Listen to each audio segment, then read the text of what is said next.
Welcome, everybody, to Dancing Elephant Press. My name is Gary Friedman, and today I'm interviewing Dr. Rawson, who is one of the top contributors to the platform. I'll get right into it. Dr., you've had an amazing background. I've read your book, Unlikely, which talks about your humble beginnings. Would you like to tell everybody, were you always this successful when you were born? Great question. Thank you. No, I was not.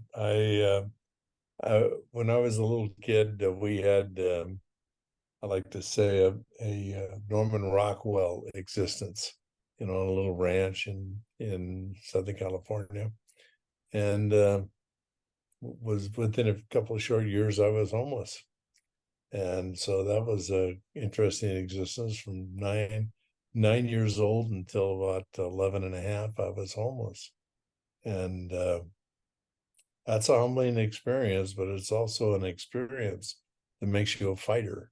It makes you somebody that says, oh no, you're not going to do this to me, or you just roll over and take it. And in my case, it was the former.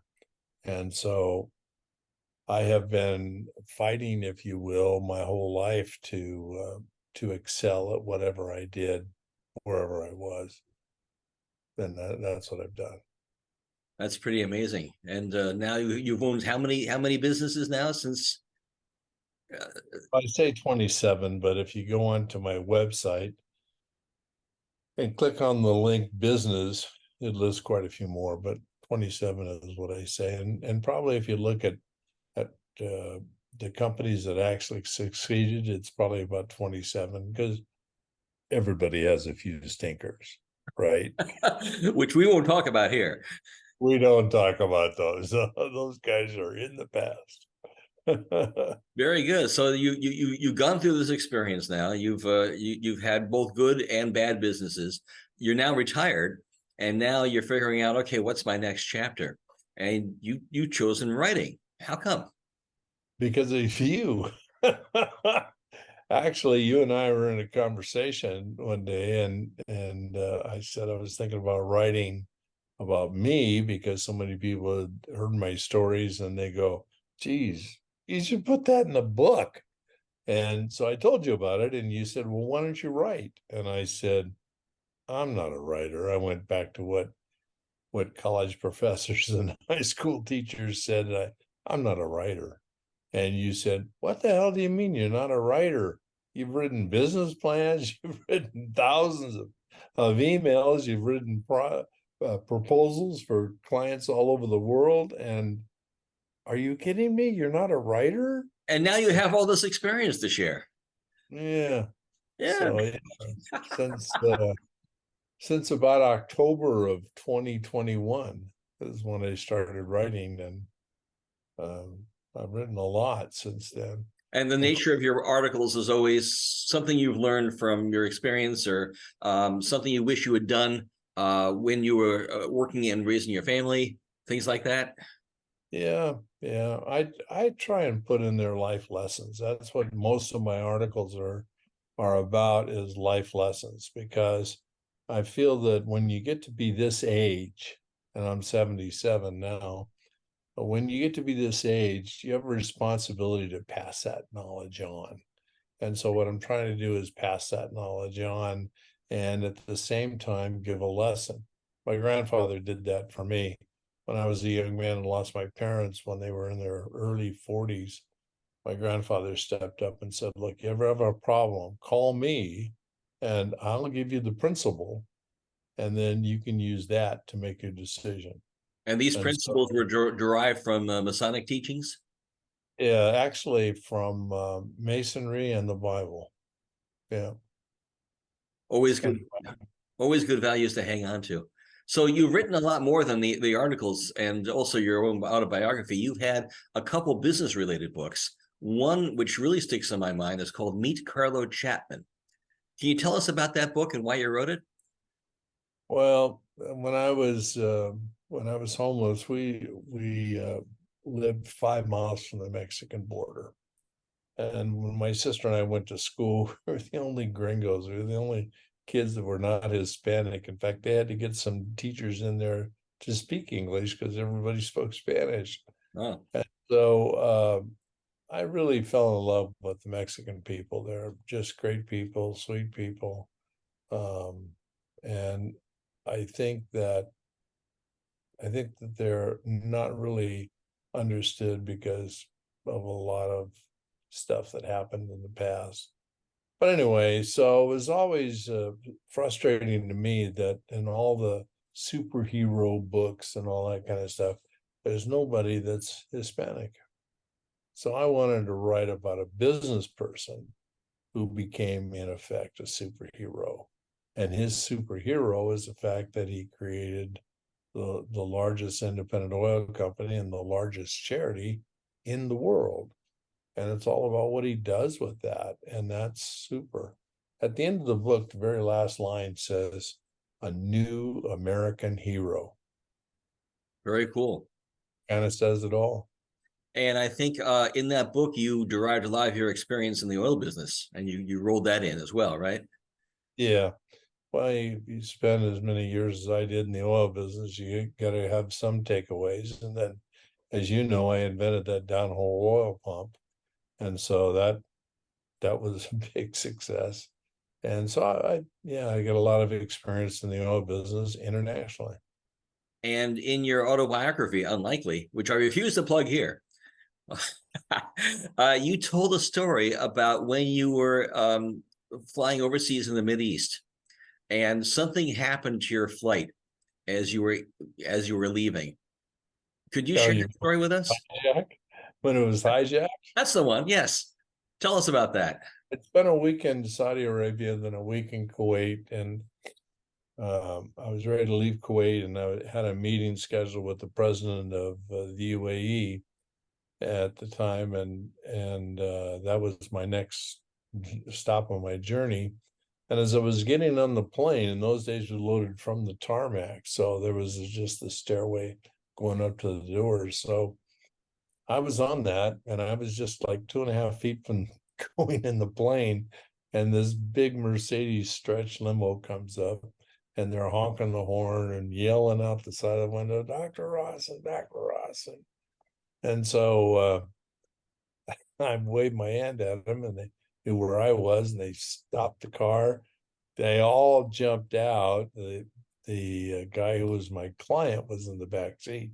He just stood by the car, but the other guy, the bodyguard and the chauffeur, came up and said, "Where's your luggage? Where's your luggage?" They were in such a hurry. And I said, "Here's the two luggage I have, and then there's two on the cart right there." And they said, "Okay." They grabbed them, and they said, "You got to come with us right now, right now." I said, "Okay." So in the Middle East, you kind of do what you're told Yeah. because you can get hurt if you don't. And so at least back then, this was in the 80s. And so I jumped in the car and pulled out of the airport. Once the wheels cleared the curb and we were definitely out of the airport, my agent turned to me and he said, "So, how's everything? How's life? How's your wife? How's your family? What's going on? How's business? Is it good? Making money?" This is not something people in the Middle East do. And so we had these kinds of talks, and it was amazing. Next day, I got out to the work camp where where there was a problem and I was supposed to fix it.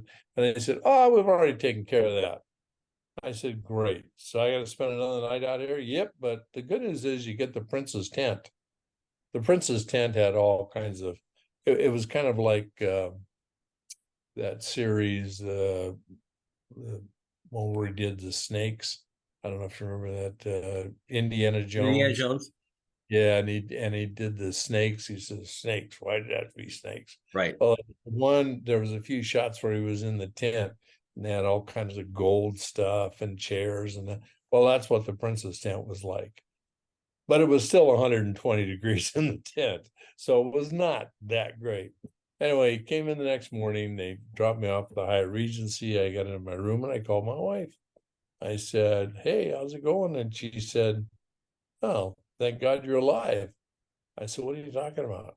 She says, that flight you were supposed to be on was hijacked and wound up in Abu Dhabi. And there's 2 dead Americans on the tarmac. They're described as big Americans. You reasonably fit that description, and we know your personality.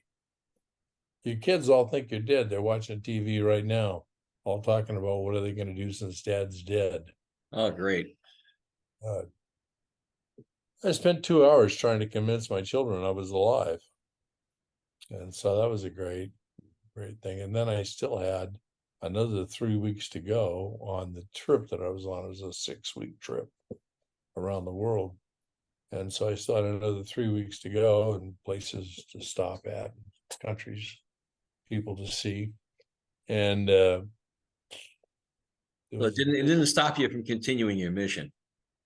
No, it didn't. Yeah, because my wife and I had a different kind of relationship, but yeah, I finished the mission. Let's shift over to Dancing Elephant Press. It's a great platform. You've been writing for it. Why do you like it so much? I started writing for this, and I got to know Gabriella Croce. She's the managing editor of the whole thing, and Gabriella is just a great woman. She's in the healthcare profession, and she has that kind of a personality. Just how can I help you, and what do you need, and so on and so forth. And so as I had some questions, I was asking her, and she was extremely helpful. I'd written for some other publications, and they were good, they were okay, and the senior editors were okay, but not helpful, not as helpful as what Gabriella was. So she's fully committed to the project, and she really gets Yeah. into everybody and is hands-on. Right.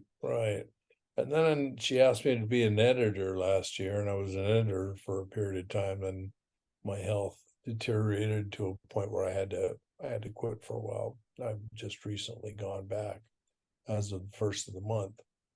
So I've been editing, and I enjoy that a lot. It gives me a chance to read a lot of other stories and so forth. I know they've asked me to do a video series like this on writers and readers and so on and so forth, and I'm doing that. So actually, this is as you know, the first of that. You're interviewing me. I'm going to turn around and interview you. Well, I feel honored. That's very cool. Yeah, it's very cool, actually. It's one of the things that we want to do within Dancing Elephant Press is to create a community. And the way you create a community is get to know one another. Just to write something, that's like in a village, you go post a note on a telephone pole and say, my dog's missing. Okay, big deal. That's tantamount to maybe a story. Dog's missing.